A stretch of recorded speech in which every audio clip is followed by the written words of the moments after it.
Boys and girls, ladies and gentlemen, welcome. Welcome one, welcome all. How are you all doing this fine day?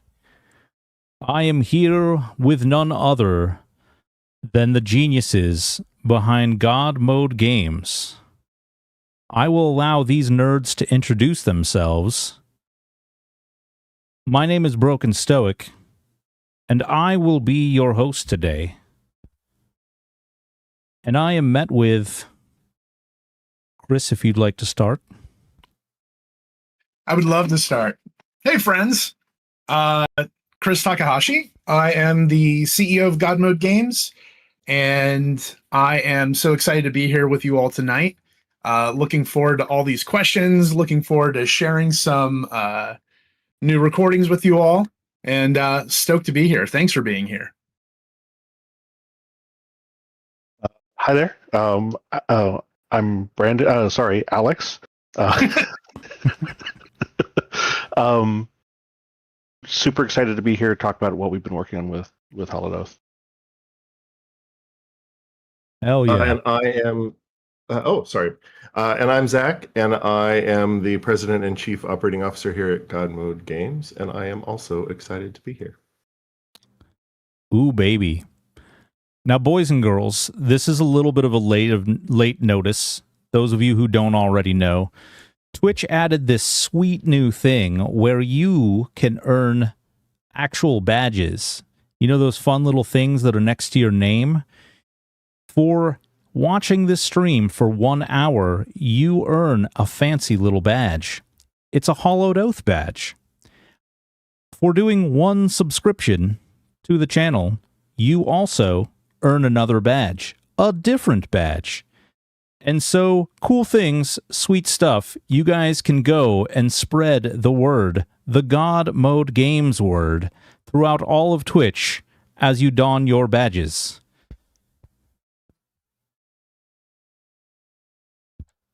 Hell yes, that's right. Love it. Side note, thank you for doing that. That's super cool. Yeah, we had our big charity event over the last week, and all these streamers started doing it. I was like, where the hell, what is this? I don't even understand. And then, so I started looking into it, and this morning I was waiting before running off and doing a bunch of other things, and I was like, oh, I'm going to try and see if I can't get something together. And fortunately, it came out pretty well. I think it looks good. I love that. And now, so does it like automatically happen when they hit an hour, or like how does that work?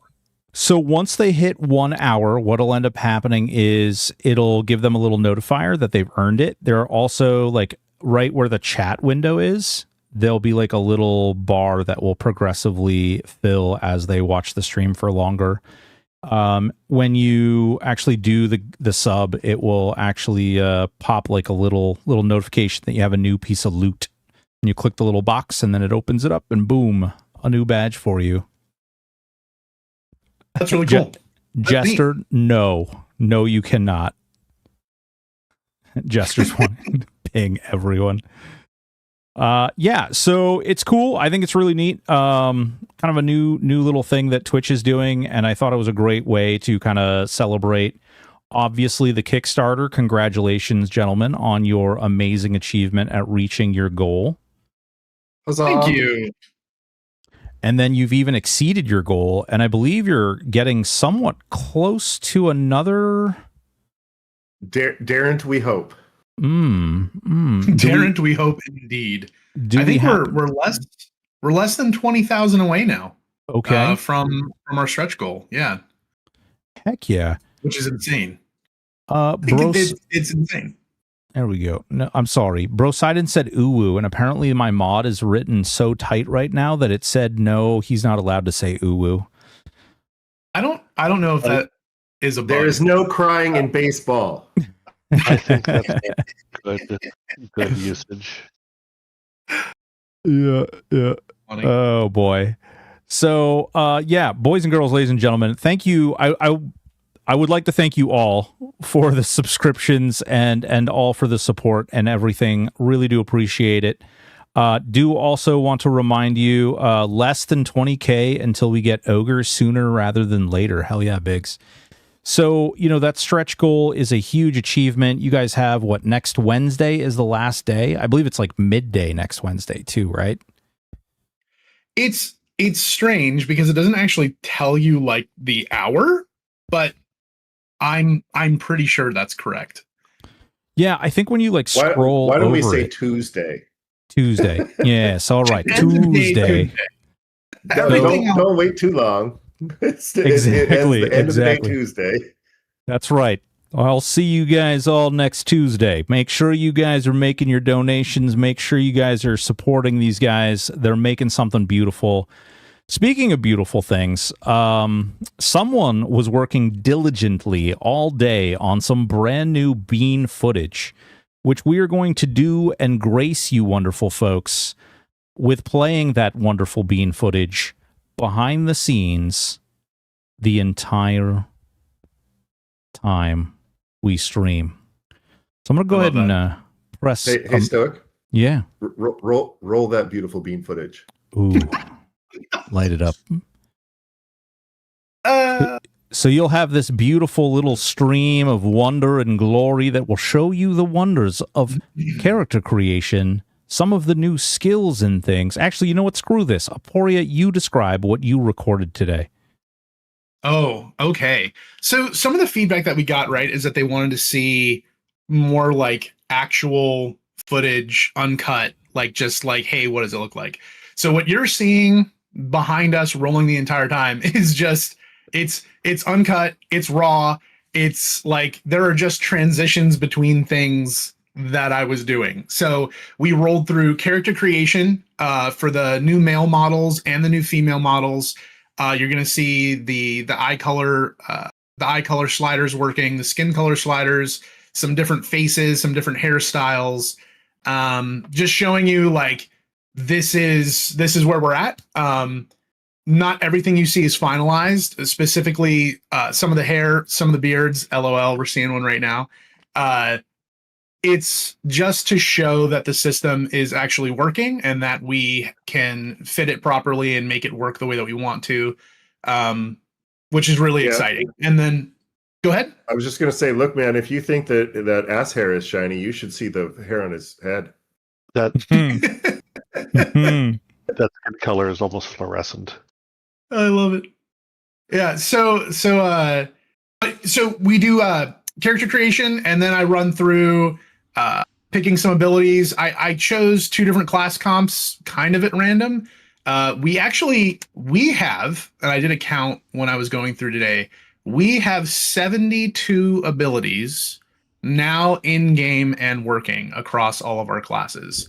The initial target is 160, 10 for each class, but we're almost halfway there, which is insane.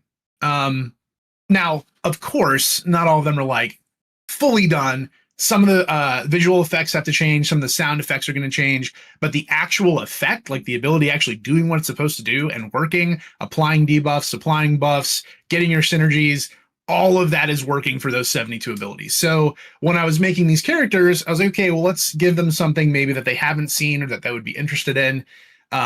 So it's pretty cool. And it was actually my first time playing some of these combinations today. So in the background, you'll see me actually like clicking on the ability and just confirming what it's supposed to do before dragging it to the bar and like coming up with how I want to roll through them. So yeah, I hope you guys enjoy it.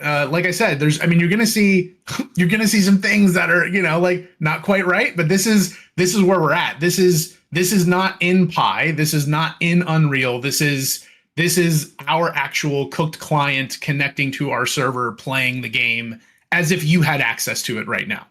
So, yeah. From a certain perspective, all 72 of those abilities became working this week. Only after you broke them.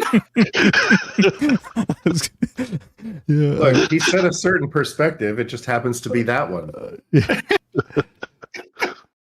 The perspective that is, I broke everything this week, and so now I get to fix it, and so now it works. Yay. The funny quotes that I include in the updates, it really is a 50-50 on whether or not it's serious or a joke. That one was serious. Oh, it's pretty glorious. Kata, I'm gonna throw you a bone though, okay? And I'm gonna throw Aporia under the bus now. Guys, if you're wondering why there's no sound for this particular video, it's because our boy, Mr. Aporia here, may or may not have had a hot mic while recording. No, dude, that's a really big bus, and you hit me with all four wheels. You know, hey, we backed up. We backed up a couple times. It's maybe hard to miss you on that one. That's maybe not his fault. That's fair. I mean, you probably didn't want all my little commentary throughout it. So yes, no audio, but that's okay. It was meant to be, background footage anyway, so it was intentional. Yeah. No, honestly though, a week of trying to fix everything, batten all the hatches down, get everything working, get everything moving, and then, recording all of this, editing it so there's something to show you guys. A lot of work goes into this stuff, and I think that it gets really easy for people to forget, in addition to creating a really good game, you're also playing video editor, Discord moderator, trying to herd all the cats. Yes, I'm looking at you. By cats, I mean all the Brandons. And then you have Kata, it's a crazy experience. And so I do think it's important. Easy to work with. We think it's really important to build in public. It's one of the ways that you build credibility when you crowdfund. You have to build in public. You have to talk to your player base. You have to show them what you're doing. You have to speak with them frequently and honestly and openly, and in as many different ways as you possibly can. And so that's just really where the commitment has come from, building in the open, building with our community. Well said. Yeah, really well said. It's one of the things that I think that makes this project so alluring and so interesting is because there's so much to do as far as like, this is a really cool thing. People posting things in Discord. You guys are always very open and always very interactive with people in Discord, talking through different things that you're implementing or different philosophies that apply to things that you plan on putting in the game later. It's really good overall. And it's a really refreshing sort of transparency, but also just a connection that you guys develop with your community. So that's really awesome. I appreciate that. And not for nothing, it's fun. I after our last stream, I actually had about 10 people that DM me, and the message was similar to like, are your DMs really open? yeah, they really are. I was like, oh wow. Sorry to bother you. That was it. And I was like, oh, okay. Mine are not, but Aporia's are. Look, I am sometimes available and never free. There you go. That's true. Not Aporia though. He's cheap and easy. Send all the messages that way. Oh, and love I'm getting people messaging me right now. Really? Of course they are. Of course they are. Yeah. And to put that in example, we have a lot of questions that have been already generated. There were some things put out both in my Discord as well as the Hollowed Oath Discord, and we made sure that we parsed a lot of those questions because we want to make sure that the people who are communicating and supporting this project are getting, those questions answered and getting that attention that really only God Mode Games and the Hollowed Oath provide, So taking it right head on, let me find the hardest question possible here so we can really put you guys in a weird position. I really like this one. This one's a very important question. Fadar was curious. This question is for Broken Kata and Aporia, and I'm going to add Ozuri to the end there. If you could control an element, what element would it be and why? Oh. Yeah, that's right. The hard questions. Yeah, don't ask me anything that I have answers teed up for. Absolutely. Yeah, exactly. Exactly. It's got to be air because you got to be able to fly. I think it's got to be air. Okay. Hydrogen. Ooh, What did you everybody. say? Hydrogen, that's what most of the universe is made out of. So, Did you just claim that as your power? yeah, control of hydrogen. He said element. Oh my god. This for those of you listening in for the first time, this is what I have to deal with on a daily basis. Let's be very, very clear. Hydrogen. Yes. Yes. Very good. To be fair, the people who asked that question thought he was going to say uranium. Nice. My answer would have been different a couple months ago, but after way too many conversations around what a pyromancer should be able to do, because they can technically control temperature, might have to go with that. Well, pyromancers, if you think about it, what they would really be controlling wouldn't be an element so much as temperature gradients. And Yes. yeah, that has a lot of potential. Look, Like for I said. most of us, being technically correct is not very satisfying. For Kata, it's the most satisfying of being correct. All right. Well, let me ruin everything here. The element that I would like to control is the element of surprise. Yeah, that's right. There you go. Oh, There's some law of surprise Witcher shenanigans up in there. I see. That's not on the periodic table. That's not an element. I see. All right. Real question time. Just had to go in there with an icebreaker, boys and girls. Love you all. Thank you so much for that support. Thank you so much for that hype train. Do appreciate it.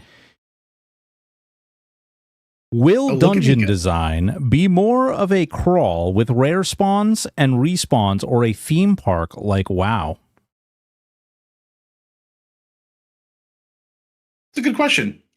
So right now, when the current plan is that when you enter an echo, there are going to be objectives within that echo. You can always kill all the things within that echo, but there's going to be different things every time you go in within some subset that we create, right? We want to keep it fresh. We want to keep it fun. But there are going to be targets when you go through a dungeon that you are expected to do in some way, shape, or form. That's not to say that there won't ever be respawning dungeons. It's just that we are starting with the things that we know we need, right? So the actual instance system. And we know that the instances themselves are going to add load to the server. And so like we're trying to not put ourselves in a position that we have to make changes that feel bad. So as of right now, they're going to work similar to how like a dungeon in WoW would, where it's a one hit, you go in, you do your thing, except you won't be, locked out of it type of a thing. Okay. Cool. All right. What is the team's approach to the speed of reaching max level? Are you aiming for a faster and easier leveling path to appeal to more modern players who are used to simpler progression, or a slower, more old school style of progression, which another type of MMORPG player tends to value more? I'm going to duck into the middle of this one because it sort of dovetails on the back of the last question, which is it isn't about level, because after leveling to max level, then there can be a grind for a faction or for max gear or for item level or for mythic progression, or take your pick of whatever the mechanic is. But really what you're looking at is, are you progressing through the content in a way that feels satisfying? And ultimately that's the promise, right? That's the goal, is to give you content for, and I think this question really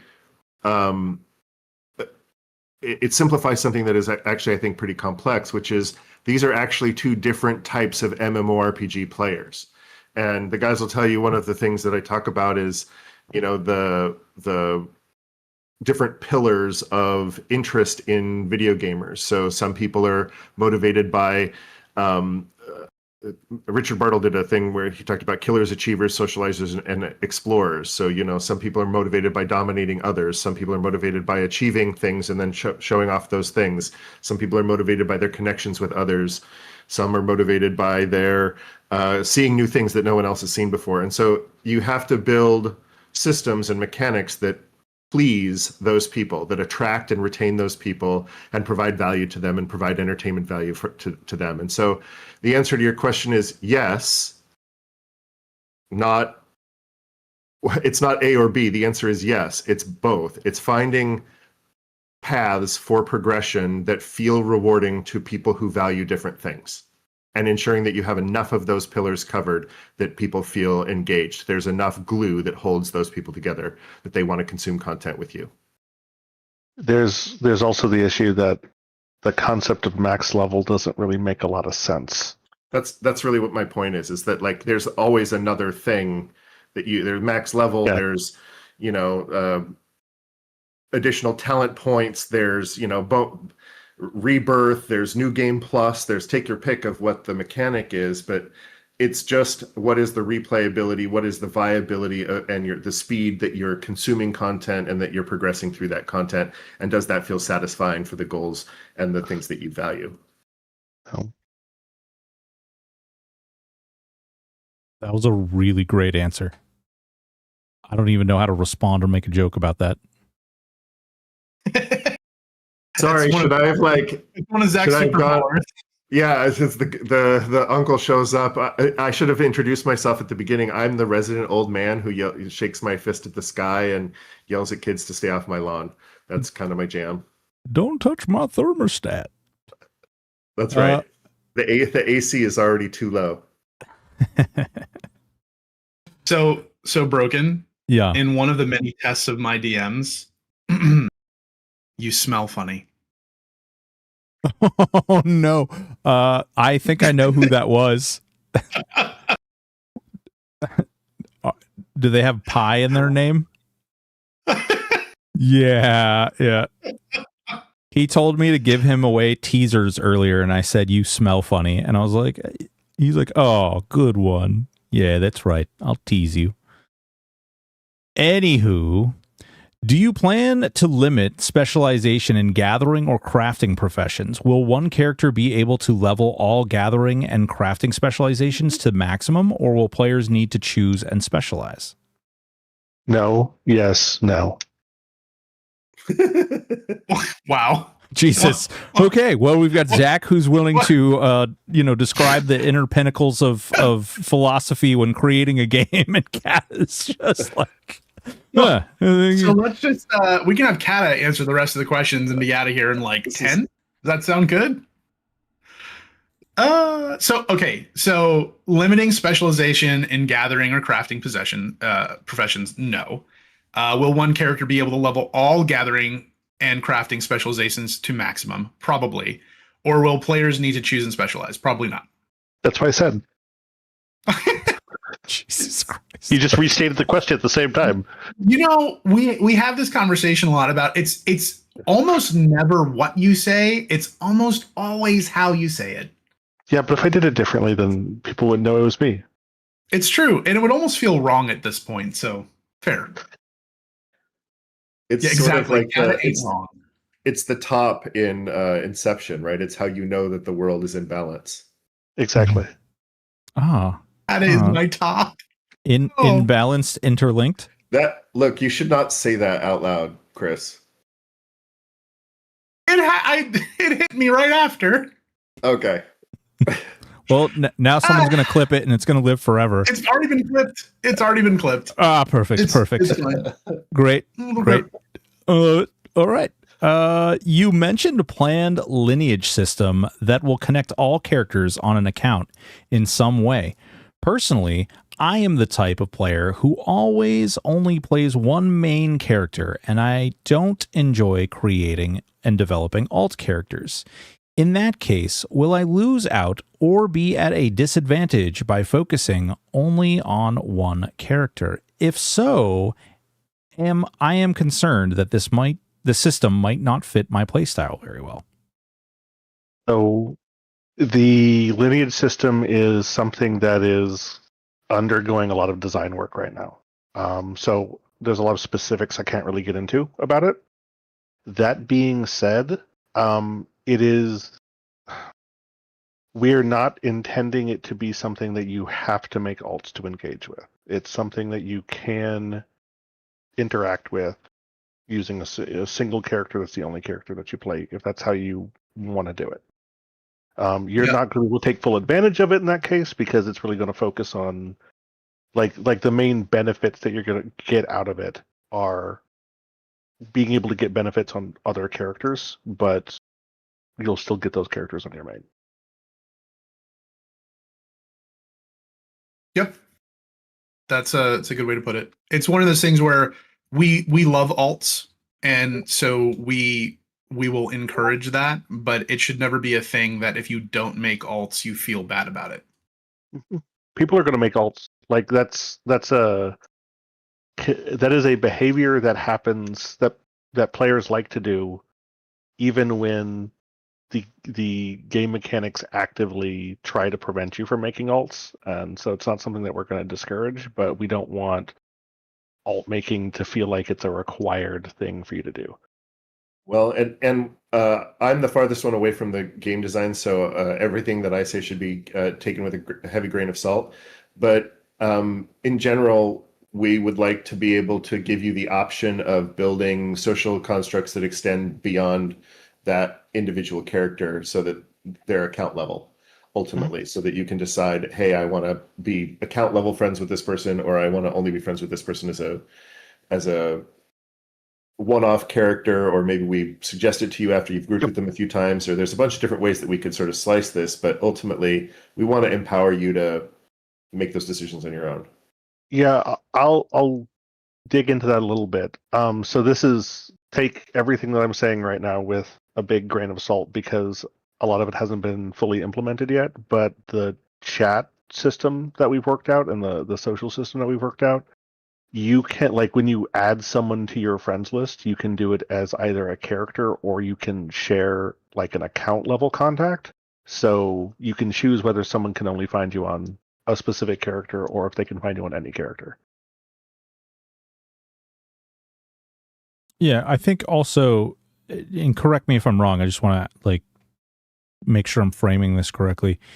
In the idea of a lineage system, you're thinking more along the lines of like SWOTOR, right? Where you unlock things or things that maybe enhance or change the experience of the alternate character, not necessarily vice versa, right?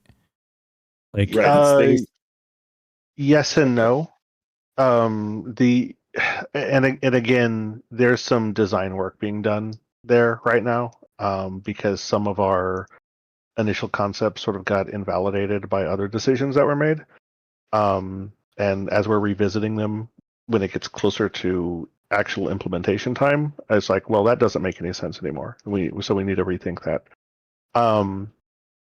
The idea is that there will be things that you can unlock through game actions, and that might be prestiging a character, that might be achieving things on a hardcore character, that might be just completing certain milestone quests, and you'll be able to either things will directly unlock as a result of that, or you'll have like points that you can spend in a system that lets you unlock things for everything on your account. cool. Like it. And again, I'm being vague there on purpose, because we're literally redesigning some of this, but yeah. Right on. Well, regarding Phase 2 closed alpha, which is planned for the end of 2026 and available from the Tier 6 Kickstarter pledge package, will this alpha be run as a scheduled test window at specific times, or will the servers be available 24/7 during that phase for some period of time? As a player from EU, I would really like to avoid supporting another game where tests are mostly active when it is the middle of the night in the EU. So, to be honest, that's probably going to be a struggle, because we are a small development team. That being said, we are distributed, and we are distributed all over.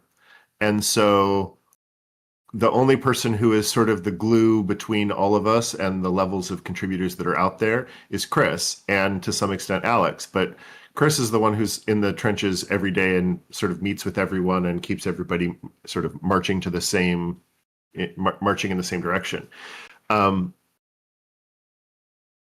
Generally speaking, running tests when the development and the developers are able to monitor them and react to them and instrument to them is going to be the best use of that test time, because the tests are for the benefit of the game and for the benefit of the developers making the game, not for the benefit of the players in that particular case.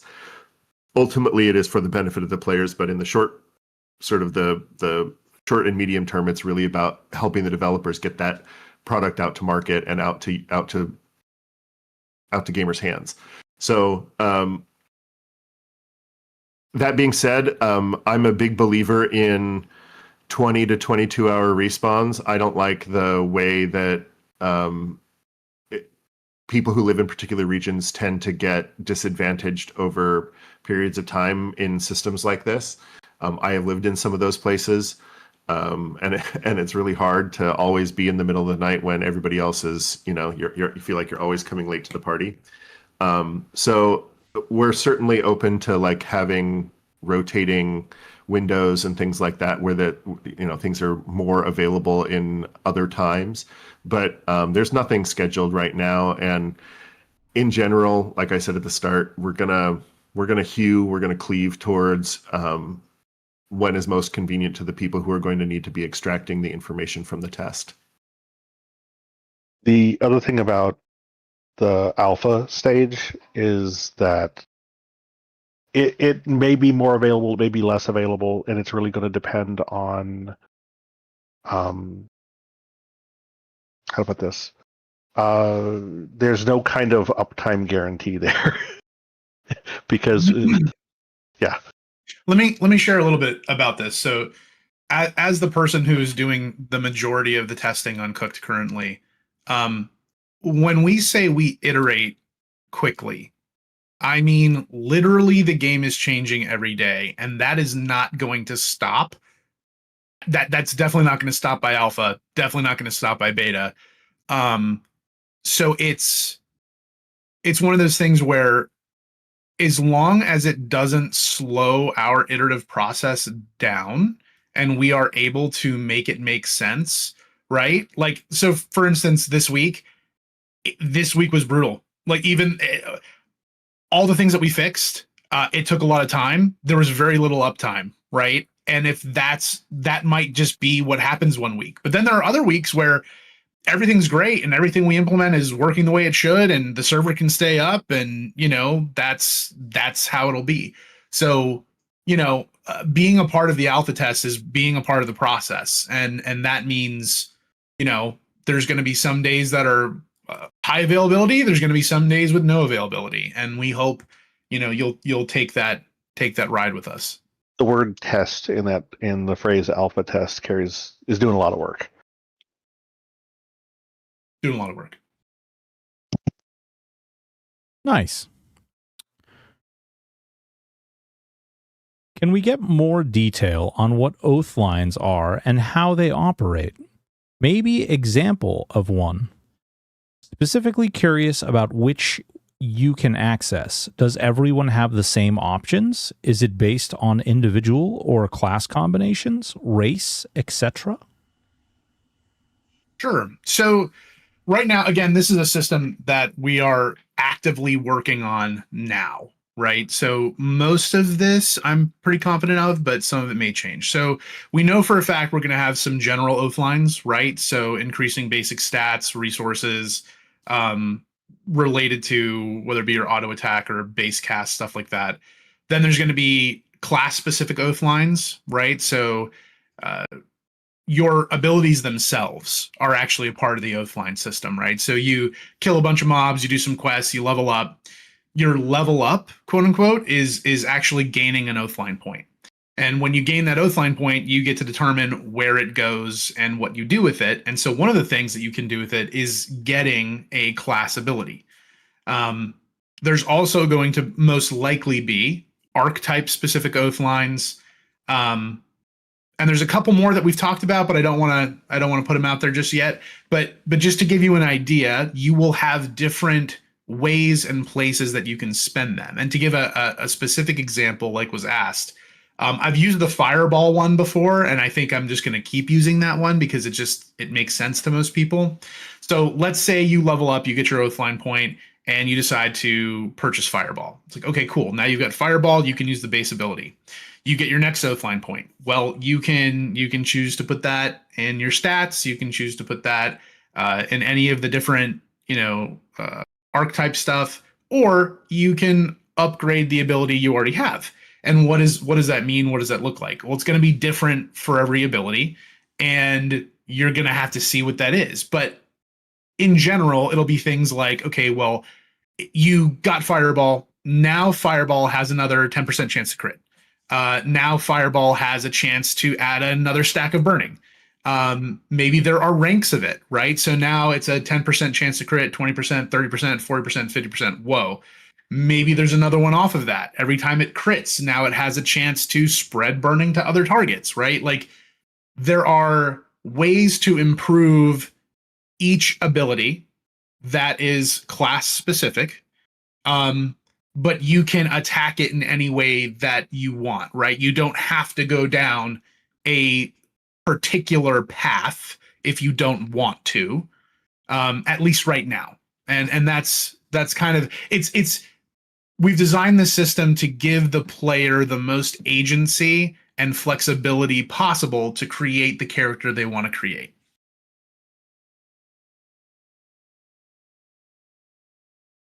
That kind of touches on the next question too. In a literal sense, are oath lines infinite? If I want, can I get all the things to make Fireball better? They are not literally infinite, because nothing in computers is literally infinite. There are there is no real cap on the number of Oathline points that you can get. However, there are practical points at which it will become ridiculous to get more. And so from a layman who has gone through this process literally in this last week of figuring out what that looks like, right? So what are the things that impact you getting Oathline points? Well, the amount of XP needed for every Oathline point, which increments over time. Then the amount of XP that you get per kill or per quest, right? Which will kind of stay neck and neck and continue to increase with you as you kill harder things until you get to a point where there are no higher level harder things, which means every Oathline point you get at that time would start taking longer and longer and longer. So technically, no, you can get as many as you want, but realistically, there's going to be some point that people are going to be like, okay, well, when you get to about this number, that's about reasonable for a character. But if you want to, you can keep pushing.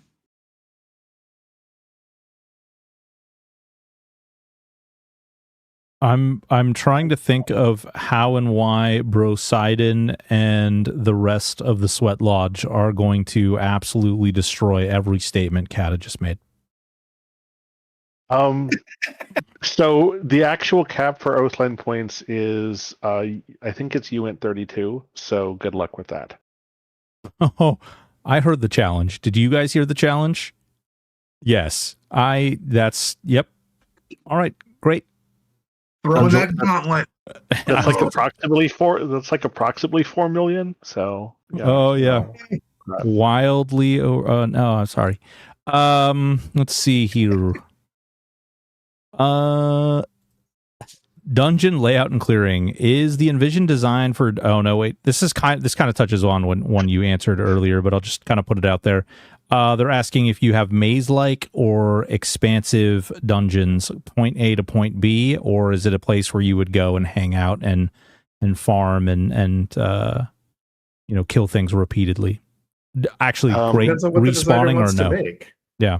So I think, and I'm speaking very extemporaneously here, so gird your loins. I think that in general, things respawning in an echo is going to be a thing that happens in particular in that echo, rather than thing that generally happens. Yeah, that's where we are right now. I don't know what you were trying to say there, to be completely honest with you. So things generally won't respawn in echoes unless it's like part of an event for it to respawn, or like a feature of that spawn point for it to cause things to respawn. Oh, I see. I don't mind sharing this. For me personally, I want respawning echoes, but there are technical limitations that may keep us from doing that exactly the way I would like to see it. So by default, everything is going to be non-respawning, but hopefully there will be ways that we can engage it that will allow you to do respawning dungeons. Because for me personally, I love going to a spot and going like, okay, I know that these things can spawn in this area. This is what I want to get today. And I just hang out there and smash through things until I get it. So that's... I really think that desire is going to be serviced by the open world content. I really do. It might be. We would have to really do it right. So yeah, well, I think we can. Make sure that it happens. I think we can. I think we'll cross that bridge when we come to with playtesting. But my feel right now is that's going to work. It might. We'll see. I miss doing these with you guys and seeing you guys literally discuss what's going to be put in the game live. Those are great. That's game design. Look, there's no shortage of good ideas. There's just shortage of good ideas that people are willing to execute and like put their money where their mouth is. These guys have good ideas, so this is what they do all day. We talk and we work and then we talk and then hey, I want to do this. Oh no, don't do that. Do this thing over here. Oh yeah, that's much better. And like that's the nature of the work that they're doing. There. Also, yeah, I was going to say, Kata, if one of you guys wants to explain what an echo is, because you guys just explained everything as an echo. And yeah, they're the instance dungeon. So if they're instance zones essentially. Easy. How soon will invites for Alpha 1 and 2 and beta invites occur? I don't think we have a timeline there right now. On purpose. Yeah, it's purposely vague, but we did commit to Q4 Alpha, and so what's going to happen is as Alpha progresses, we will be able to project correctly as to when we get to beta. We don't want to put arbitrary times out there and disappoint people. We also don't want to, commit to something that forces us to either make mistakes or do things in a way that we're not comfortable. So Q4, we will have alpha. I feel confident about that. That's largely why we do these. Oh, sorry. That's largely why we do these events and want to do these streams is so that people can see where we are. There's not a surprise. They know where alpha is. They know where our development process is. They know what to expect. And then that can help them triangulate their expectations as well as the development team's velocity. Yeah, I've said this before, but I just want to reiterate it for those who are interested in participating in the alpha. Even alpha phase 2 is much more of a test, and it is not simply early access to the game. Like there's going to be things that are very broken in it, just to set expectations. There's a whole nother aspect to that too, right? Because let's ring the bell and call to action here, boys and girls. They have committed to a Kickstarter that does exist, in which if certain goals are reached, things happen sooner. Not for nothing, just putting it out there. I mean, if you want to see it sooner, there's got to be number got to go up and got to reach them goals. You know what I'm saying? You're such a good hype man. I had to. It was like it was just sitting there. It was blinking red at me. I was like, we got to do this. All right.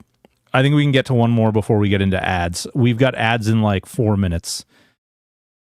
If I back a level that gets beta or alpha key rewards, and I have keys also available from previous levels of rewards, can those keys be used by anyone I give them to, or only myself as a backer? Yeah, that's the point of the multiple keys. And by that's the point, he means yes, you could give them away. I was going to say, so he can have he can have a bunch of keys on one. I don't know. Which way are we going with this? Solo, incremental game that you can play with yourself. You have see how many keys you can get before launch. Somebody clip that. Somebody clip that. That would be a interesting decision.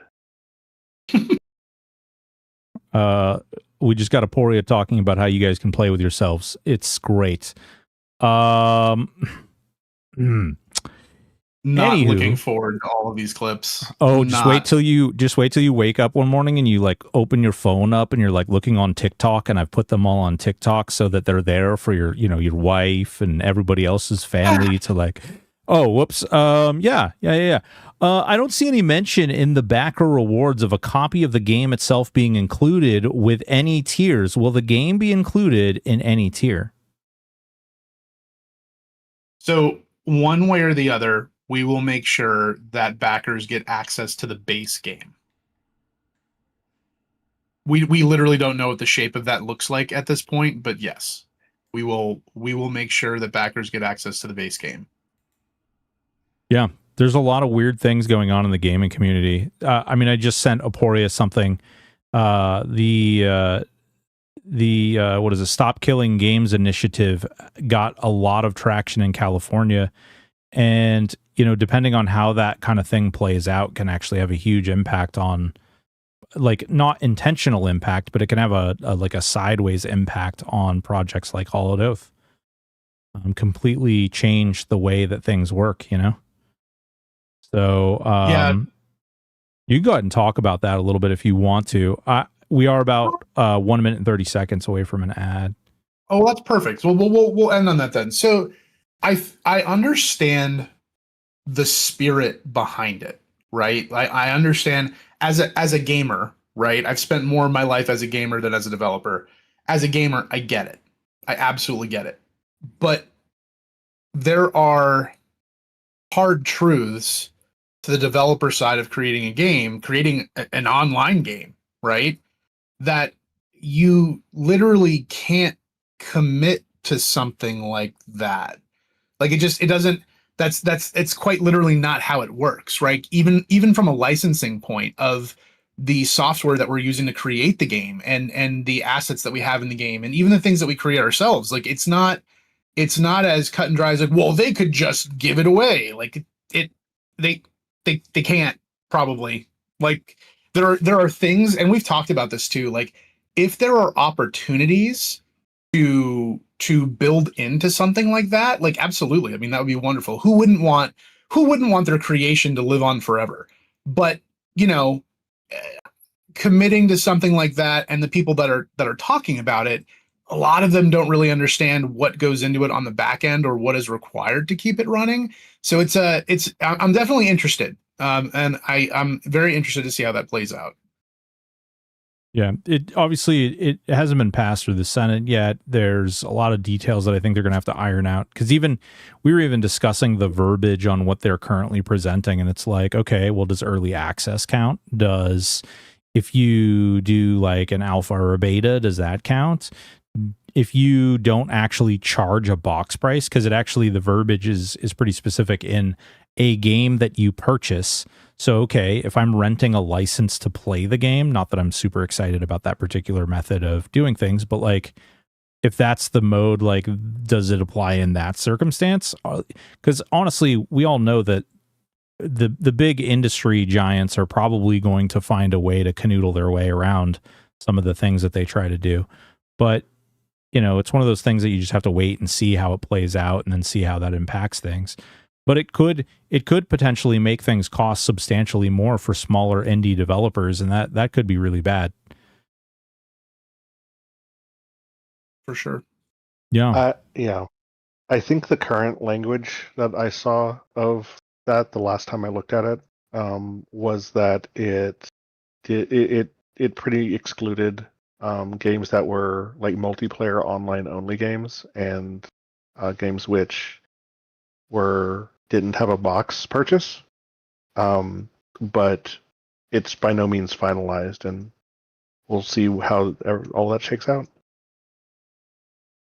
Yeah. Yep. Craziness. We still got about 2 minutes and 30 seconds of ads. Let me ask a fun question. Let's see here. Kata, what's your favorite kind of shampoo?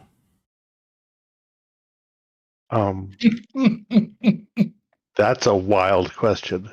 I know.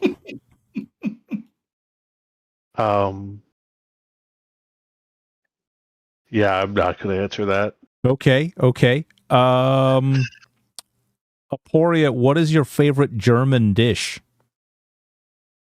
My favorite German dish. Mm-hmm. Beer-soaked bratwurst. Ooh. Okay. I do agree. I do concur. Beef stroganoff. Okay. Jimmy That's Dean. Hungarian, I think. Yeah, stroganoff. Yep. Schnitzel carva. I'll leave it to Kata. Hey, say that word out loud for me, Kata. Negative. Hey, no cheating, Mr. Language Specialist. No. How many languages do you speak again? A few. A couple, yeah. Yeah, I was like, I mean, I think it's in the double digits, yeah? Yeah, it depends on what you mean by speak, but yeah, it's close to that. Okay. All right, fair enough.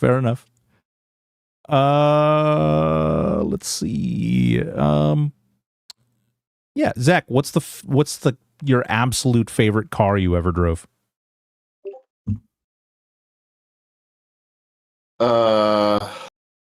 I drove a Ferrari 360 GT Stradella that I thought was really fun to drive. But honestly, my favorite car to drive now is I have a 2026 Genesis GV70 electrified, and I love the all electric. It's really fun. It's a great car to drive. Nice. Yeah, those pick up like real fast. Yeah, they got a lot of get up and go. It even has a like boost button, which is like a whole lot. You see all these Hollowed Oath badges that are suddenly appearing? Oh, look at that! No, it's ho. Ho badges. Ho. Share the ho. I don't know if we could change from Hollowed Oath Watcher to Ho Watcher. I don't know how well that would go over. Let's not. Subscriber. Yeah. All right. Yeah. All right. Back to questions. Okay. That is basically another rehash of the same question. I don't see any mention of the back rewards. Do we get a copy of the game? Kind of answered that. The answer is we will make sure that everybody receives a copy of the game who backed. Right? Yes. Bingo. Okay. Will resource gathering be like in traditional MMOs where you click, wait, receive, or will there be a minigame required to harvest resources? And I'm going to add also trade skills. You know what? Let's put a big TBD on that, because while the answer is probably there won't be a minigame, it might be cool to do that if we end up with the slack in development timeline.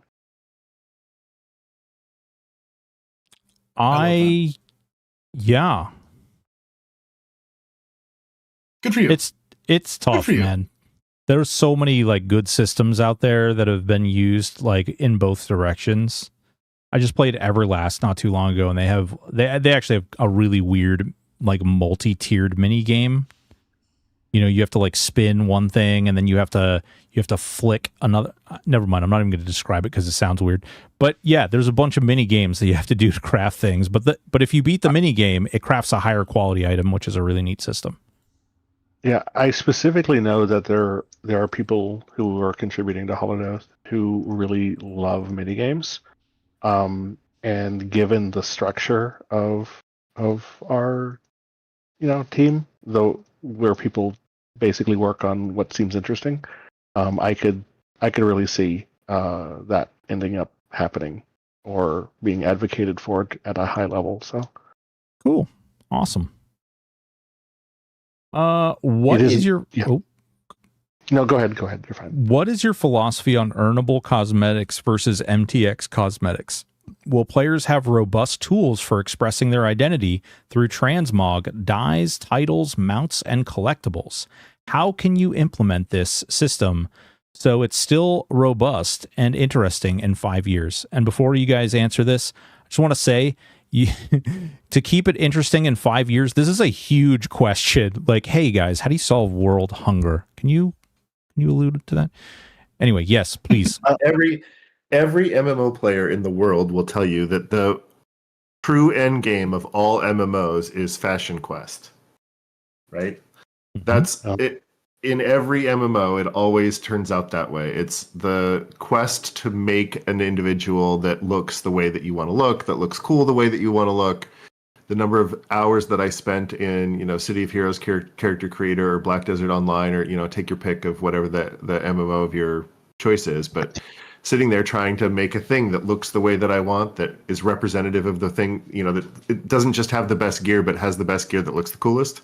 That is one of those pillars. That's one of the people who we're looking to both attract and retain, is to say, hey, we're making a game for you specifically. Yeah, and to follow up on that, so I'll get into some specifics, right? Yeah. So transmogs will absolutely have cosmetic equipment slots. That's how we've chosen to do it. So both earned gear and MTX cosmetics can go into those slots, and you can mix and match however you see fit. We do not plan on having dyes. If you want a specific coloring, that means you need to hunt the gear that has that specific coloring. That's part of the fun too, right? Is getting that piece of gear that gives you the look that you want. So probably no to dyes. Titles, absolutely, there are going to be achievements, events. You'll get them for doing special things. You will absolutely earn cool titles. There might be titles through MTX, but there's going to be cool stuff that you can earn through playing the game. It would be weird to have a game where there weren't. And mounts, it's the same thing, right? Like there will absolutely be MTX mounts, but there will absolutely be, achievement mounts or ones that you can find through grand quests or, things like that. There's probably also going to be like non-combat pets for additional cosmetics, I even had conversations recently with Castle about like a layered VFX type of a thing for weapons. Think like weapon enchants. But like Zack was saying, we know how important making your character look awesome is, and so that is something that we will make sure you can do. But in terms of keeping it interesting, I am a huge fan and proponent of seasonal events. I love them. I absolutely love them, and whether they are based on real life seasons or cultural seasons from within the game. Having something that everyone can participate in at almost any given time that is different than the month before, always fun. That is the thing that I have always loved the most, and I will do whatever I can to make sure that we are engaging our community in that way. I don't think that we currently have anything on the board which is only interactable through MTX. Yeah. Let me think about that. Well, you have to be like, so there will be specific cosmetics and right, specific mounts. No like broad system that you need the no, MTX to get to interact with. No, absolutely. So anything that that isn't to say that like there aren't things that are only MTX or whatever, but like I hear what you're trying to say. So like, there's not going to be like the advanced gem system that you can get only from our super gotcha bags. Yeah. Look. Yeah. That's not a thing. Yeah. You guys don't There will have be phones? a version of a thing that you can participate in. We won't lock you out of any system through MTX is really, I think, what that comes down to. Yeah. At the end of the day, we want you to interact with that because you think it's a cool thing that you want to do, not because you feel like you're forced to do it. Mm-hmm. All right. Awesome. Wuthers. Howdy. Long-time listener, first-time caller. I'm a big fan of scurrying around inside oppressive imperial castles, keeps, etc. Are there any plans at the moment to include locations like that as an instance content? Oh, I'm sure there will be some type of castle or keep that is instanced. We don't have any made, but it would be, give it time. give it time. Let us cook. Nimbus Arch would like to know, will there be lots of undead and spoopy things? I am a simple man. Very much. Yes. Answer is yes. Hell yes. Oh, yes. Cryptid, scary things. I mean, like the entirety of Ravenswood is basically And Dark Bow. Yeah. Yeah, well, one of them is like gothic flavored and the other one is like swamp flavored, so yeah, there's scary stuff in I'd say most zones. yeah, Ravenswood is like Dracula coated and Darkbow is like Wendigo coated. So I can skin whatever. When can I build my house in Dracula land? Any plan for Twitch drops? Lirin1 asks. Yeah, sure, why not? Hell yeah. We'll figure it out. Some neat things you can do with that too. It's pretty cool. There's another one. I am wondering if spells have a limit to the times they can be buffed. During an interview, they used Fireball as an example. I was wondering if I can choose to buff Fireball 1,000 times, or is it limited? Yes. No. I think we're answering the same thing, but answering it different. With the opposite. Yeah. Yep. Yeah. Yep. Yeah. That's amazing. Okay. You go, Chris. Okay. So I was going to say no, you cannot buff Fireball 1,000 times. It will be limited. And I'm pretty sure Kato was about to say, yes, it is limited. You cannot buff it 1,000 times. That's correct. There are going to be relatively few Oathline nodes that have like an unlimited ability to be increased. Exactly what those are TBD, but you generally won't be able to just like make one ability. It's, carrying capacity. Yeah. Good times. I've got to read this name correctly. Hold on. I apologize there. Zanarnar. How are y'all doing tonight? I hope things are going well. You mentioned, for a lack of better term, player camps in the interview. Can you share a little more about how they will work? Can we upgrade them to have, say, vendors, crafting stations, and or banker access? There is so much TBD there that I don't think that we can give a meaningful answer. Ew. We can say what we've mused, but what it actually comes out like, that's tough. That's tough. Think of it as a if you were to create it stems from in every game when it's like, okay, like camp check, go here, do this, what camp do you have, whatever. It would be cool that if you went to a place that this is where you wanted to be, this is where you wanted to farm, you literally could create a camp. and that camp would allow other people to come to you quickly. And maybe that camp has things, whether it be NPCs or some type of mechanic that shares buffs amongst the people who are sharing a camp. And that's just where the idea comes from. So what it actually turns into, we'll have to see. Confirmed. There's a guy named Tyrant out there. Everybody's shocked by this name. It will definitely steal your level 1 skeletons from you. Guy's a jerk. You definitely need to protect your camps. That's an inside joke. The people who know about it know about it. How many Brandons is enough, in your opinion? Asking for a friend. Jeebus. I don't think there's a real answer to that. So Brandon stack multiplicatively. So do you stack them one on top of the other, front to back? You can, but if you get them wet, it just, man, let me tell you. Oh, good Lord. Well, are they like Mogwai, where they like pop out evil Brandons when you get them wet? Precisely. I'm glad that we all understand. Now we know why there's so many. Matthew. That's amazing.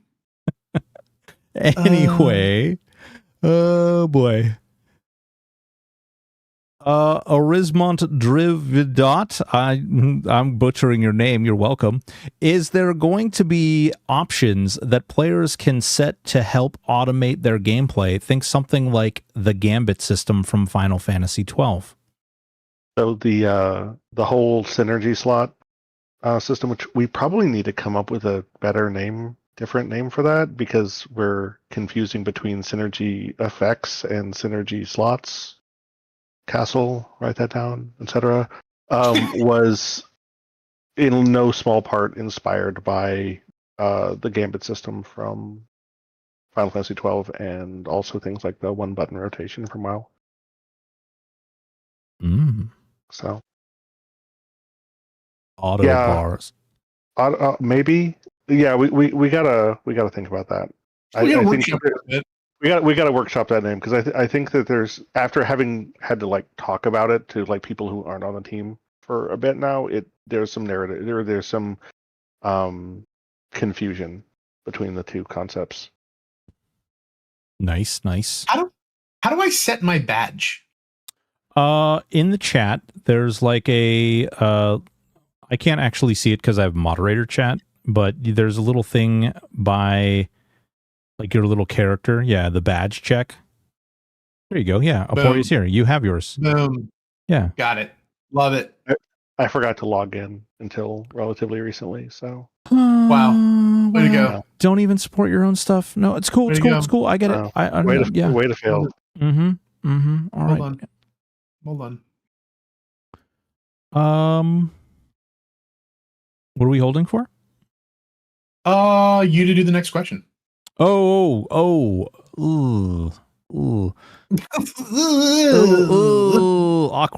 Are there any plans for releasing more info on class, spells, and abilities? Not full details and numbers and such, but instead like concepts, like this class gets this element, or their spells have this function, self-heals, self-damage, leech, tap, etc., haste, etc.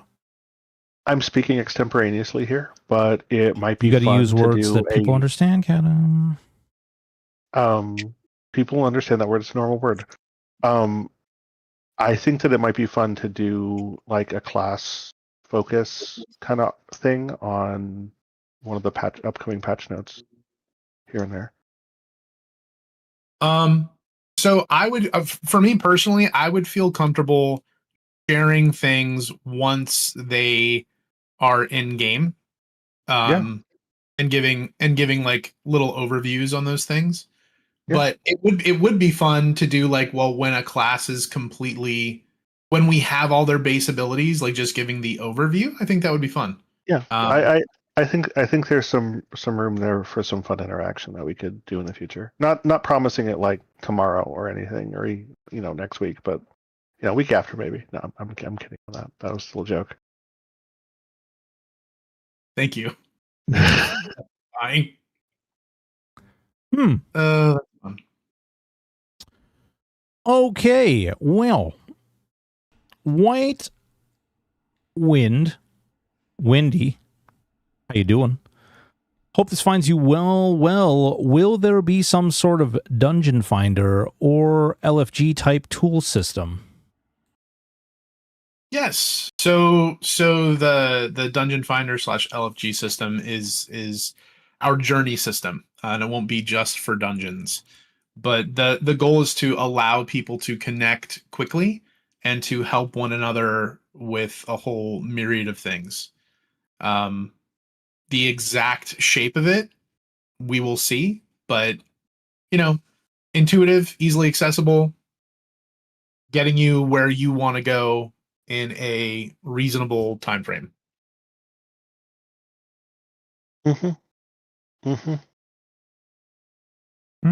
Hey, Castle, I see a problem with the portal frames. Would you not? Just Fixing it live. I'll poke you on Slack about it. Would you not? Jesus. Now everyone else is going to be looking for stuff. Are guilds going to be a thing? It's a different problem. Okay. Are guilds going to be a thing? And if so, how do you see them working in Hollowed Oath? Yeah, totes. Guilds will absolutely be a thing. 100%. So obviously, like the base function as your own little chat room with your friends, but there will also be some fun things built in that we're not ready to really talk about yet. But yes, there will be guilds.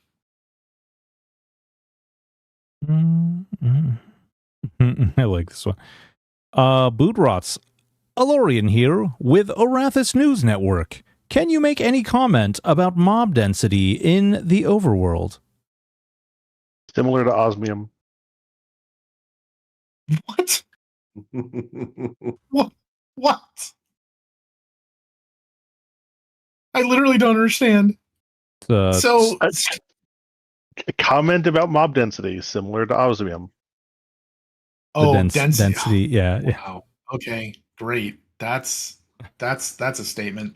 So we're actively working through this now. So one of the cool things about the world as it stands is it's one giant zone. And so there are really cool things that happen with that, but there are also some complexities with that. And we're actively doing tests in our cooked build to see how many mobs we can have up and active and interacting with one another, and have everything run as smooth as we want it to run. In general, there will be enough points of interest in the overworld to provide you with what it is that you're looking to do, whether it be farm gear or grind XP or have a challenging exploration through different biomes. I don't want it to feel I don't want it to feel dead, right? So you shouldn't go more than like 30 seconds, 45 seconds without interacting with something. So it should be relatively well populated. And I think the last test that Castle did, I think we were up to like 50,000 NPCs and things were going okay. But the big thing is what that traffic looks like once people are interacting with all of those 50,000 things at the same time. So yeah, I'm personally more worried about player count than I am mob count. So yeah, we seem to be the optimization that's been done so far. We seem to be pretty good with mobs. But the just coming off the cuff from a technical perspective, the scary thing is network traffic and the compute needed to do that network traffic, not really the compute that like mobs have to do. So sure. Brandon would like to know if we can wish shippers a very happy birthday. Absolutely. Yeah, man. I saw him post that he had dinner plans tonight and that he actually moved them around so that he could be here. Shippers, you're a real one. Happy birthday, man. Indeed. Happy birthday. Yeah, happy birthday, shippers. I like this question, and I'm going to pose it to each one of you. J-Doc would like to know what excites you most about what you are working on next in Hollowed Oath. That's a good question. Kata, I hope I know what your answer is.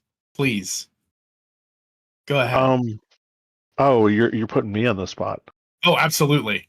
So, what I'll cheat a little bit and say what I'm working on currently rather than what I'm working on next, because I have a hard time predicting what I'm working on next. What I'm working on currently is some of the concrete implementation of oath lines, and that's pretty exciting. So to piggyback on that, I too am very excited about oath lines. That's like in terms of, so I every time I test, right, I find myself like getting distracted and just like actually playing the game instead of testing, which is wonderful. But one of the things that is missing from literally just like immersing me and keeping me there is the oath line system. Once the oath line system exists, it's basically it's a game that I would play. Like at that moment, as soon as we have a working oath line system, it's like, okay, I'd play this game. Like right then and there. Like that's it. So I'm really looking forward to it. And I may or may not have been bugging Kata about it for longer than he would have liked. Yeah. Well, never mind. For me, the things that is the most interesting is when I get to push the boundaries of what other people have done before. And so the things that are most exciting for me are things like unusual social structures. We've heard people ask about guilds during this Q&A session, but why not others? Social structures. Why do we have guilds and groups? Why not fellowships and families and clans and tribes and I don't know, who knows what, but other ways that you organize your groups and that we ultimately make it easier for you to find one another, like-minded people who are wanting to do the same kind of content that you are looking to do, ultimately to bring down the barrier to access to that content that ultimately we've spent so much time creating. So that's really the philosophy. So the back end that we're using, Redwood, out of the box has guilds of guilds as a thing. I don't know if we're going to end up using that or not, but Yeah, I love I love the idea. I'm not saying this is a Holodo thing, but I love the idea of families and having children and as alts and like just sort of the notion of emergent gameplay and the ways that people organize themselves. I just think that's really interesting, and I think that MMO players in particular are a really good way to learn about how humans behave. I personally like the idea of having multiple guild memberships so that you can be part of more than one guild simultaneously. But Link pearls, man. Link pearls. Come on now. Booyah. Folks, I am going to be turning off the question parser here very soon. We have almost 40 more questions logged up, and technically I was told, maybe 9 o'clock, maybe a little after 9 o'clock. So I don't want to keep these guys forever, but I'm going to keep pushing them until they say no more, and then we'll keep pushing. But I didn't even realize it was the time that it was. Wow. Ooh, I shouldn't have brought it up. Yeah, I love it. we always do this though, honestly. It's fun. Well, it was fun until this question, which I actually really like this question. Will gear be meaningful for longer than a few months, or will it be constantly made obsolete to keep you on the treadmill nonstop? Okay, so I kind of, so the premise of that question is rough, because how meaningful your gear is going to depend completely on you. because gear comes in different rarities, with different runes on it, that either you can be shopping around and trying to move them around, or you're just trying to get good ones to drop. There's a difference between gear that you purchased and gear that dropped for you. There's always going. I think that someone who's chasing, maxed out rarity gear with perfect runes on it is going to have a treadmill. But how interested you are in that is going to be up to you. Right. Well, you won't have to have the highest rarity gear with the best runes to do the content, right? That's like a personal challenge type of a thing. The other caveat to that is that if you set out with the goal of having, the highest rarity gear with the best runes, you should be expecting quite the grind. And Yeah. as Castle just piped up in chat, and new content won't just immediately invalidate existing gear either. Upgrades are a thing, but yeah, it depends on what stats you want to go for. It depends on, that's the thing, right? So let's say you do put in the time and you end up getting like the highest rarity thing with the perfect runes.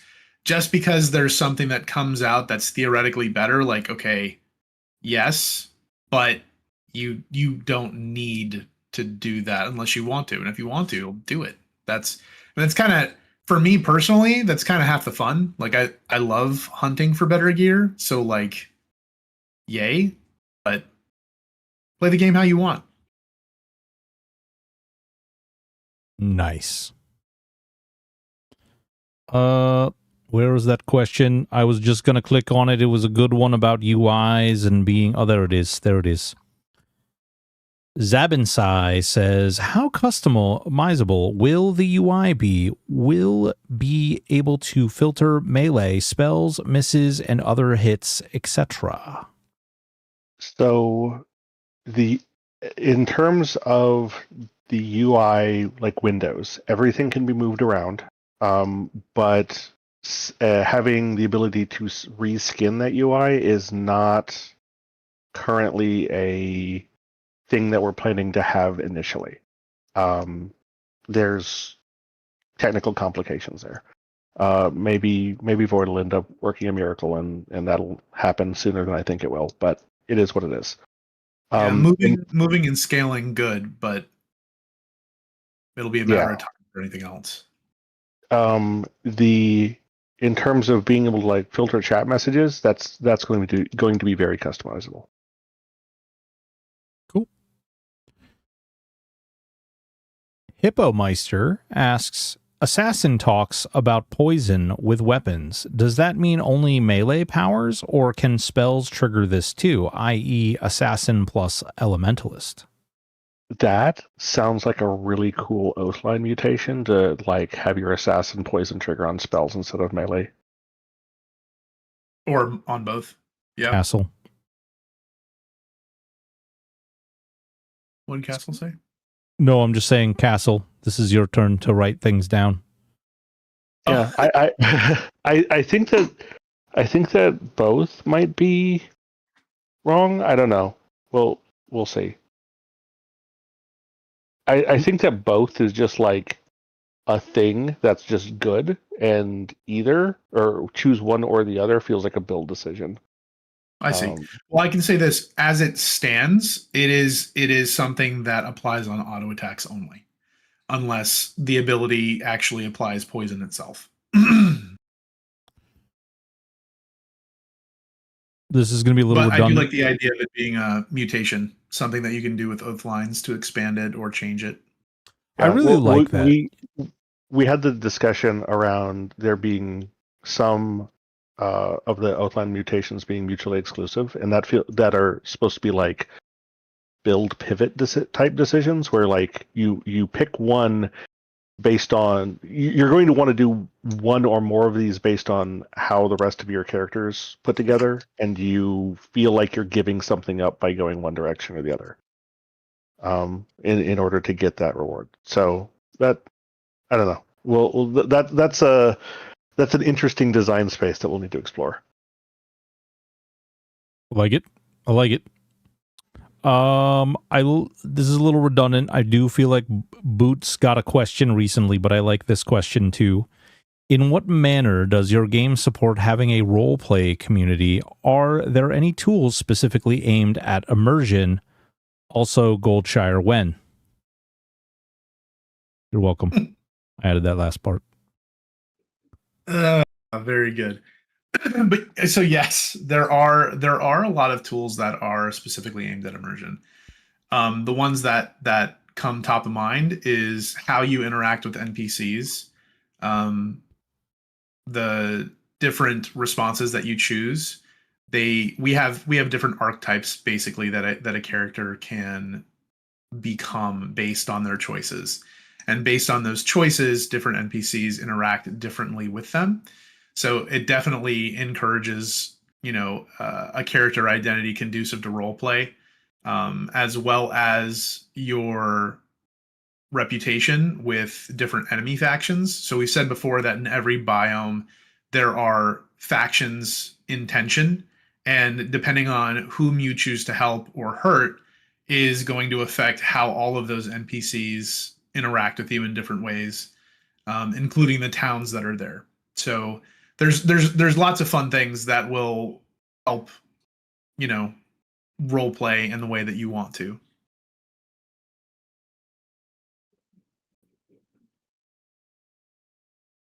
Lambasted one.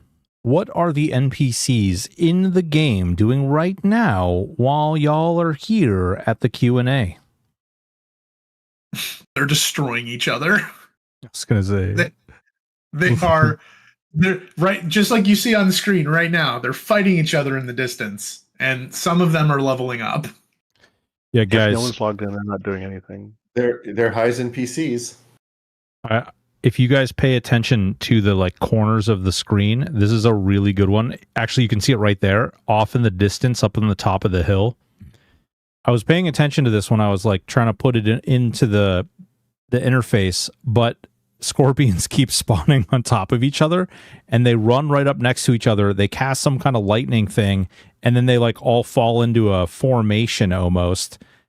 And I saw one of the stone dudes runs up and just gets completely barreled down by a pack of frickin' scorpions. It was hilarious. Yeah, there's a group of scorpions that were hunting elementals, and that was pretty funny. Great times. Let's see here. Ooh, interesting. Still Night, how do you plan on structuring the story? Will it be linear narrative like Final Fantasy XIV, or are you taking a different approach compared to current and old MMOs? I wouldn't say different so much as best of all worlds. There are things that we like from each of those systems, right? So there will be quests that lead you through the biomes that take you to different points of interest. There will be quests that aren't a part of the main quest. There will be quests that are started by finding an item or entering an area, or the choices that you make in a previous quest. But there will also be, massive, more grand. We're calling them grand quests. It's a working title, but grand quests, right? That span multiple biomes across many levels, that bring you to, that allow you to participate in the game in a different way. So from environmental to, a main storyline approach to kind of explore and see what's out there. Just in one of the POIs that I was talking with Nap about 2 nights ago, within one small POI, there's an item to find on the ground that starts a quest that takes you off to the coastline in the same area as a named mob that, if you choose to help instead of hurt, gives you a quest to go to a different place. That also the primary tutorial quest is taking you through and telling you to go do something else. So there's a lot of different ways that you can interact with a lot of different quest types.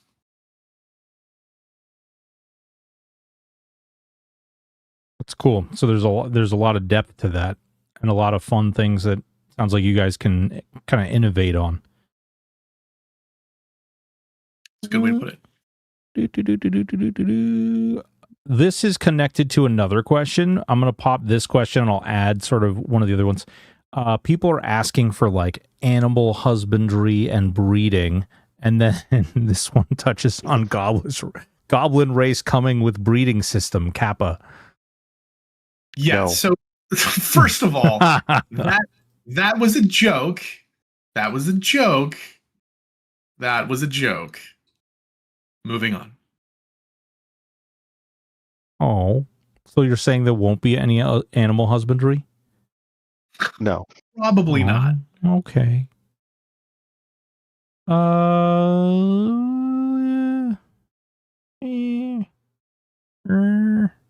right, here we go. You guys kind of answered this before, but I actually kind of like one of the terms that was used in this question. Will there be a player social structure added to the game, such as guilds or gangs? Or what have you? And if so, will there be aspects that can be unlocked as a guild for the group benefits? Well, so the second part of that is a new part to the question, right? Yeah. So I would like there to be, absolutely. So there were some ideas that I had for guild benefit and group benefit that not everyone was on board with, so I don't want to share them, but I would like for there to be additional benefit other than a chat room. And I can absolutely see there being, whether it be how you interact in an event, or perhaps the sharing of buffs that people get from different things in different ways. I think that would be great. And in terms of group benefit, Kat and I have already talked on stream about having basically a group loot system that allows you to kind of, put things in a shared, I don't want to say like a shared bank, but a shared window that you can, oh, like here, I've got some extra healing potions, or I've got some this, or I've got that, or here's some gear that I picked up that I don't need. And you can just, pick and choose and add things. And it's just a different way to interact. And I think little things like that add up to a really positive experience. I really like the idea of, and we haven't really designed how this might work if we did it or even decided to do it. So grain of salt, right? But I personally really like the idea of having some kind of recognition of small static groups that are persistent, rather than that's less than a guild, but more than just some people that you saw right talked there. about fellowships. Yeah, I don't really like tribes, that. Clans. Yeah, I think that there's some space there. I don't really know. Cartel, yeah. Oh, maybe. Cartel feels there's a lot of baggage there. No. Hold on. Okay, so if you have like two factions, you've never been a part of a cartel? There's also a lot of baggage with fellowship. So no. What do you like? Fellowship of the crew? Ring? Like, come on. Your crew. Yeah, your pod. I like that one. But hear me out. Okay, so you've got an area, right? And you've got two factions in an area. And imagine if you and your crew, your posse, your Clockwork Orange lads, you go out there and you influence one particular faction or the other, which maybe flips an echo in that area from being one type of system to another type of system. And therefore you have like agency in the world and influencing the way that other people experience stuff and yourself. Maybe there's new loot, or maybe there's some type of like zone-wide bonus you get for influencing it one way or the other. But like, that could be really cool. And that sounds kind of fun. Like it adds an extra like purpose to things. I don't know. Obviously, that's my idea. So, if you want to use it, it's going to cost you. No, I'm just kidding. Anyway. Poor Nap. We'll have a long session with Kata. It's okay. Oh, Sir Mort. 2 questions.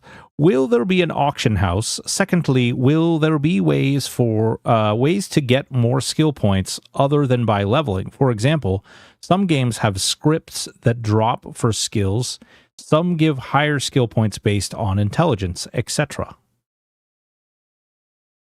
So the first one's easy. We will have some sort of asynchronous way to sell your stuff. Is there a reason you don't like using auction house as a term? Just out of curiosity. No, I just don't want to settle on it right now. So say that again. Synchronous. Asynchronous way to sell stuff. I see. The second one's a little bit more interesting because I don't know exactly what the intent is. We don't have a skill system. We have the closest thing is the Oathline stuff. And Oathline points can be a quest reward, yes. Write that one down, boys and girls. Hada speaks with precision. Indeed. Indeed, Morrow. Indeed. Although Oathline points being a quest reward is interesting because that does imply something of a perverse incentive. We'll have to workshop that. I'm pretty sure we've talked about that, but yes, let's workshop. We'll need to revisit it because again, perverse incentive. Revisit it while you're not here and out of arm's reach. I don't appreciate that. Sparrow of Attrition. Can we have crafting classes, not just professions, but an actual class with levels? If a miner with a specialty pickaxe, maybe I can kill rock mobs better than other classes.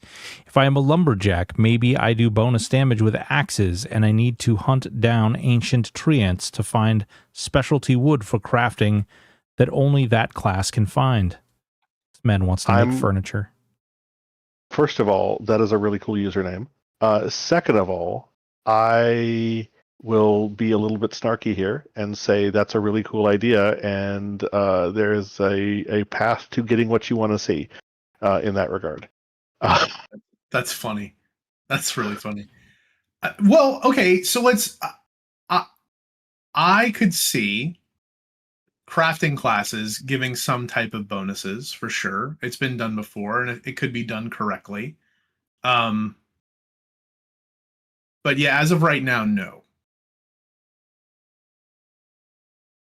Yeah, okay. There's an interesting design space there, but I don't. That feels scope creepy. That smells like scope creep that I don't want to engage with right now. Yeah, that's fair. Good, cool idea though. Don't hate it. I do like scope creep. Lord knows that it's only led to the success of every project that's ever touched it. Turtle Dragoon says, "Hi guys, long time no question. When will you guys be hosting Hollowed Oath Con? I think it should start early and yearly, and Turtle Dragoon should probably MC it." Oh my. Do we want to mention the thing? No. Oh, whoa! You just mentioned a thing. No, too much up in the air. But how about this? We can say we don't hate the idea of such a con or such a meetup. Certainly don't hate the idea. I don't think we talked about that yet, or I don't think that showed off in the video, Castle. Unfortunately, it should have been.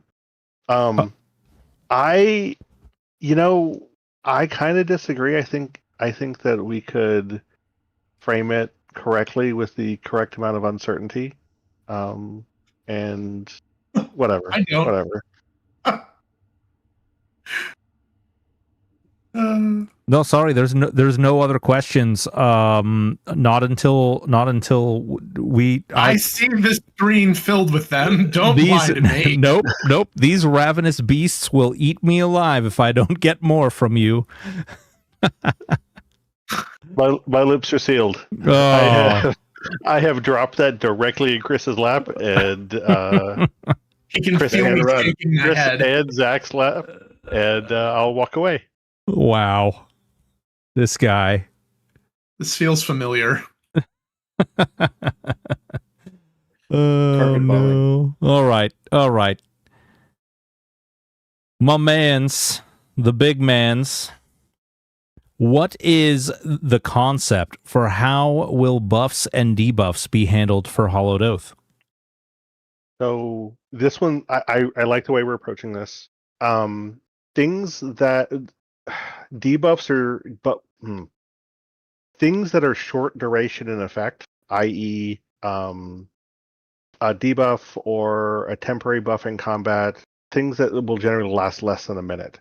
Anything that's more like a long duration buff is going to be an aura, which is more like equipment that you select before combat.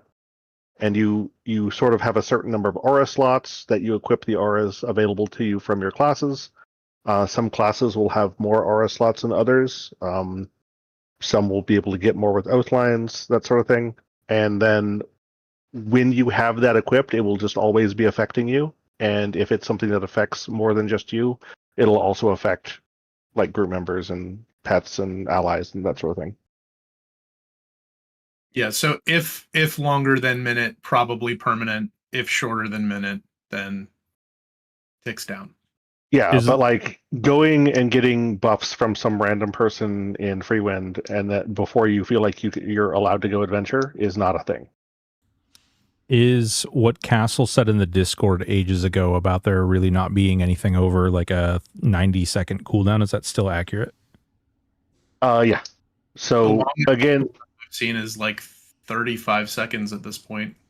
yeah, if it again, if it's something that is supposed to have a long duration, it's just going to be permanent, and the decision point on that is going to be which of your aura slots is it worth you using over a different ability for one of your limited number of aura slots. But I want to interject there only because we haven't actually talked about this in a while. So there are self buffs though that do last permanently that are not auras. So not all long-term buffs are auras. But yeah. The only self buffs that we have right now that, unless something's changed recently, are the martial stances, and those are more what am I trying to do with my martial abilities, which are kind of a special case. Well, we have many stances in game. I said earlier we're up to 72 active abilities. So there's And probably a lot that you haven't seen. the stances are mutually exclusive still. Yes. We probably, when we get the aura system like fully rolled in, we should probably roll them into auras, but we can revisit. We can circle back around to that. Okay. But that's the general gist. Oh, I think we should just keep letting you guys talk. You know, we've learned about martial stances recently, martial abilities recently. Maybe you'd like to outline some type of, I don't know, like con or something. Like maybe you'd like to discuss further. All I'll say is that we have no intention of putting on a con in the foreseeable future.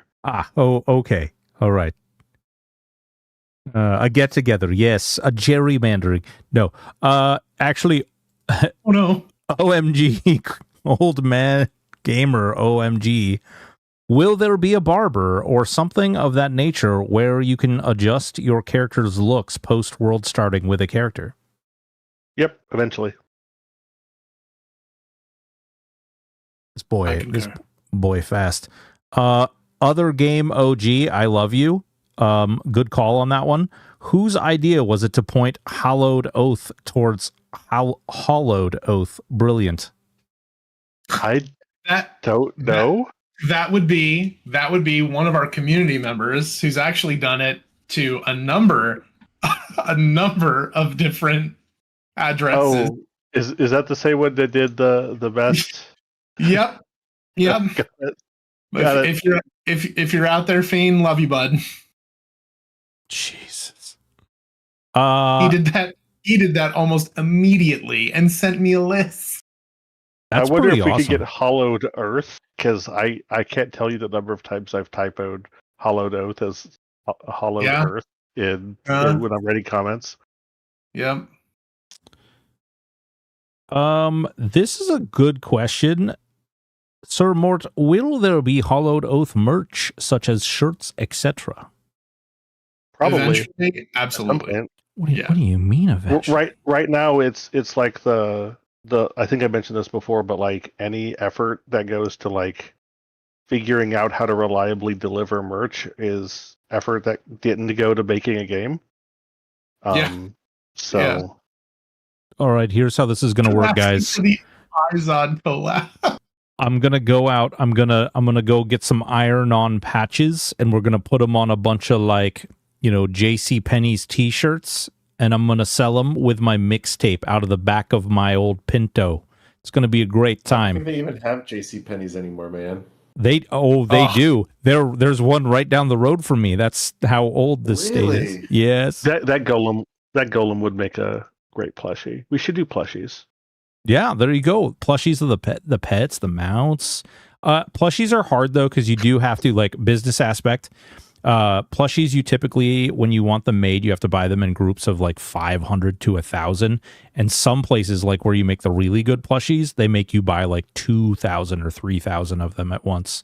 Whereas t-shirts, there is like some relatively decent places where you can literally buy like on-demand amounts of t-shirts.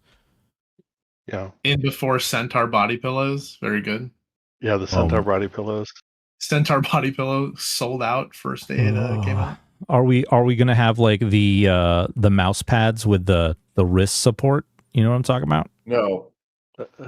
No, we're not. That was so fast. Immediately. That was so fast. Why not? So quick. Because I've known you a long time. It even sounded like you were away from the mic. It was like he was doing something else. It was like, no, Ran no. Oh God. Okay. Yeah.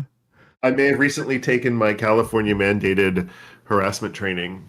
So, Oh, I had to take that recently. Boo. Okay. Let's see. We have 1 minute and 41 seconds. Before we get ads, can I get a status report on the state of PvP? You would know, man. Look at him. Can I get a status report on this PvP? I'm gonna take the mask off here for a second. Actually, it's not a mask, but Dark Singer, like if anyone knows the status report on the state of PvP, it's you. So I can't tell you anything that you don't know. That's fun. I like that. How do you feel about this one? Let's see.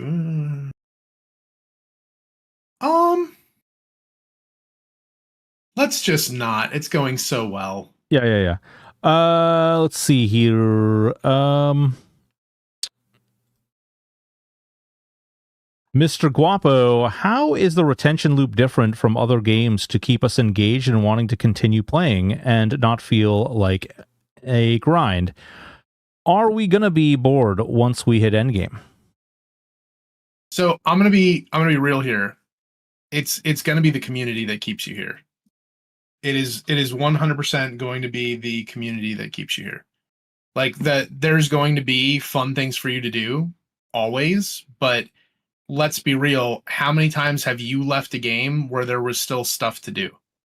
It's not. It's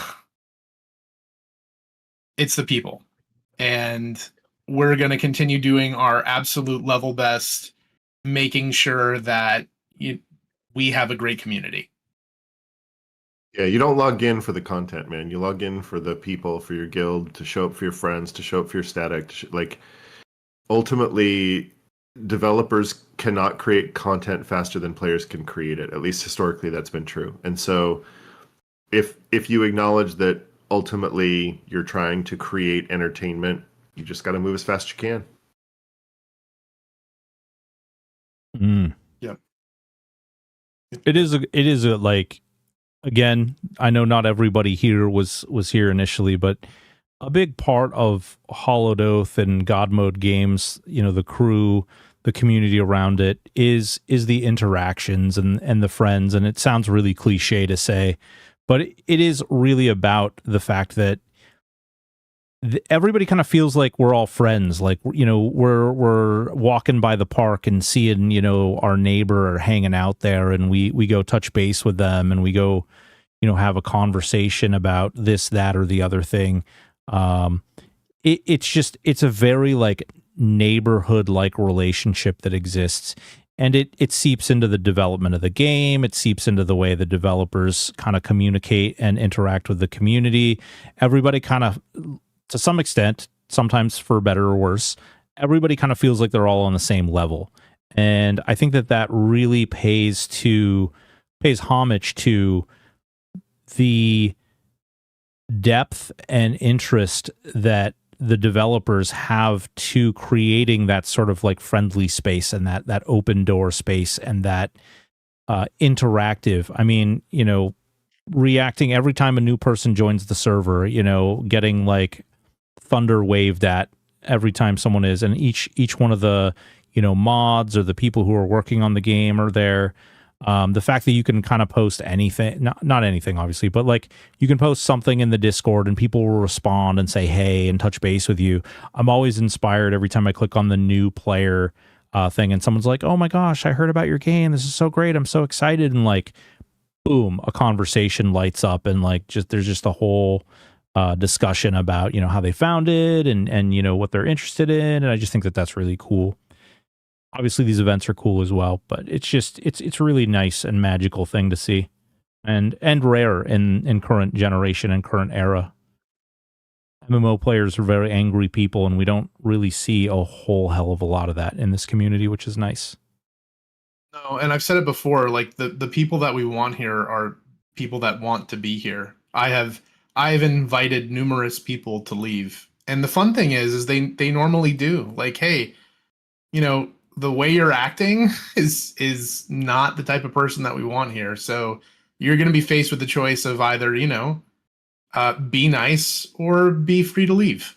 And that's just that. It is what it is. Everyone here wants to be here. Yeah. As you said, it's, I don't even know, like I don't think I can count on one full hand how many people you guys have really had to like, or that I've noticed anyway, that you guys have really had to like interject or intervene on even. No, it's usually pretty cordial too. Like I've only had to force ban one person. Like in all of Hollowed Oath's history, one person. Now, if you include spammers, yeah, we're way up there. But like yeah. Well, listen, everybody's got to buy a little art here and there, I've only yeeted one person. I'll tell you. Let's see. We are about back from ads here, and I'm going to go ahead and start us off with old Death Star.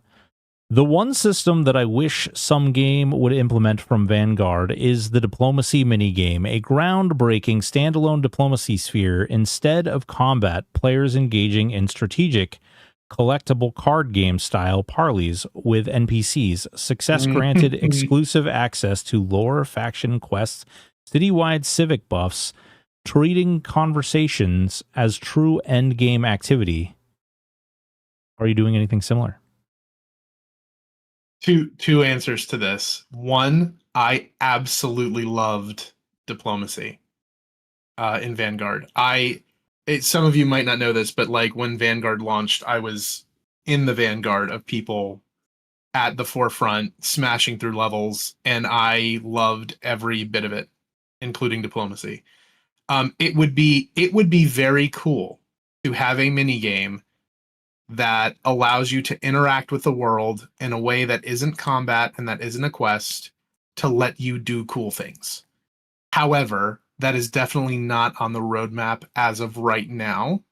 But once the core game is in and once we have all these things implemented, ask again. I would love to have an in-game TCG, but I return to my commentary about scope creep, and Yep. that feels like something that we should look at post-launch. Or, and hear me out here, something that they could look at perhaps if stretch goals were paid for. You know, like there's this Kickstarter that's out there that's still active until Tuesday, and the more money that goes into that bucket, the more things that wind up in the game sooner. Just saying. There's a That's how Kickstarter. that goes. Yeah, Oh, is there a Kickstarter? there is. Someone Nice should drop that upsell. It's almost like I've done marketing. It's almost like I've done this before. Well, we really appreciate taking this time. It's been really spectacularly wonderful to just sort of answer questions and talk about the game. It's been great. Yeah. Indeed. Seriously, thank you so much. And actually, there's a hard stop coming up here in 5 minutes. So, that's one of the reasons I clicked off the question. Unfortunately, we do still have a lot of questions, and I apologize that we are not able to get to all of them. I really do appreciate these. What I can do is I can commit to at least copying these down and maybe putting them somewhere so that if either A, in the future, maybe some of them can get answered, or B, maybe they get answered and put somewhere on the Discord or something. I can't commit to that because it's entirely, I'm not going to spend their time. But I would like to invite you guys to maybe, each of you say, a couple kind words to roll us out of here and let you know that I really do appreciate you guys spending your time here, and I really do appreciate you guys talking to the community. I think it's important, and I really do appreciate you guys coming hanging out on the channel. for sure. Thank you for having us. It's been wonderful. I'm just constantly humbled by the people in this community and the support and the love. And I would invite anyone who's listening to this or who sees it after the fact, like if you enjoy the way that we're engaging, if you enjoy the chat that's happened here and just the general positivity, like that's what this community is. So come join us in Discord. If you have questions, ask the questions. Odds are it'll probably get answered. So thanks for being here. Thanks for being a part of the community, and look forward to seeing all of you. Yeah, I'll reiterate that if you asked a question and it didn't get answered, or you thought of something that you'd like to hear about in more, we're very active in Discord. We're there. Like there, I can't think of another game that you could get the kind of access to the folks making the game that you can with us. So stop by, ask your questions, or just say hi. Yeah, we'd love to engage with anybody who wants to participate, including those people who want to contribute. So ultimately, this is a project of love. It's a game we've always wanted to play. It's a game we've always wanted to make, and it's fun to get the opportunity to finally do it. I would like to say thank you to all of you as well for showing up and hanging out, and congratulations for all of you guys and your hoe badges. Please don your hoe badge nobly. Be respectful out there in the community. Carry your hoe badge out there and represent this game for all the glorious community that has become, and continue to support it and show other people so that other people can ask questions and be like, hey, what's that cool badge you got there? What's that game? Where can I find that game? Because really that's what it's all about. Building that community up, sharing the good times, sharing the happiness and the amazing future that we have to look forward to. Yeah, Pips. Awesome. It's going to be a really expensive badge for you. Wink. You particularly. I love you guys all. Thank everyone for coming out here. Thank you for all the questions. Thank you, Kata. Thank you, Aporia. Thank you, Ozuri. You're all beautiful human beings. Thank you, community, for all the subscriptions. Thank you all for your beautiful follows. I look forward to the future and what may come. Until next time, be safe out there. stay out of trouble.